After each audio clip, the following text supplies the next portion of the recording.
Dobrý deň ľudia, zdravím vás pri tretej časti mojej videosérie o knihe, ktorú idem vydávať. V prvom rade by som vás chcel hneď vyzvať, keby sa jedná o knihu.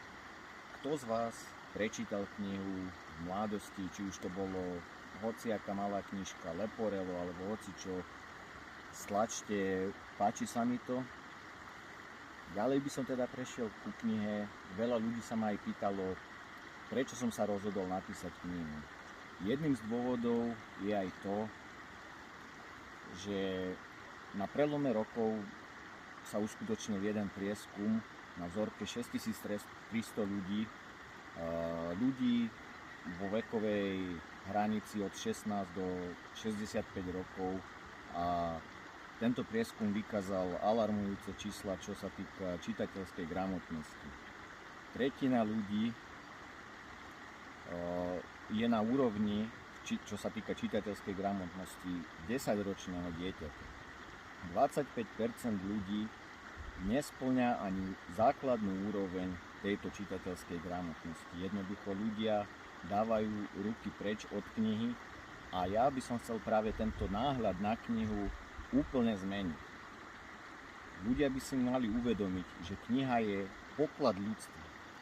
Je to zdroj vedomostí, informácií a poznatkov.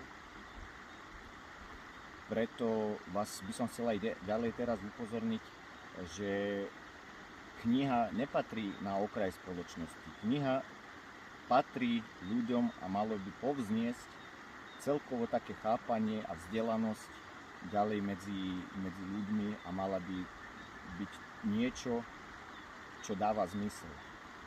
Čo sa týka mojej knihy, tak po druhom videu som odoslal do editorskej redakcie svoju textovú časť a za týždeň mi bolo odpísané e-mailom, že určili konkrétnu redaktorku, ktorá sa textom bude zaoberať a bude ho posudzovať.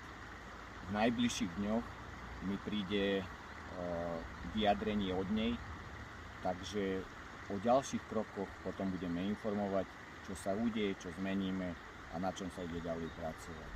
Pekný deň ďalej a vidíme sa pri 4. videu na budúce. Dovidenia.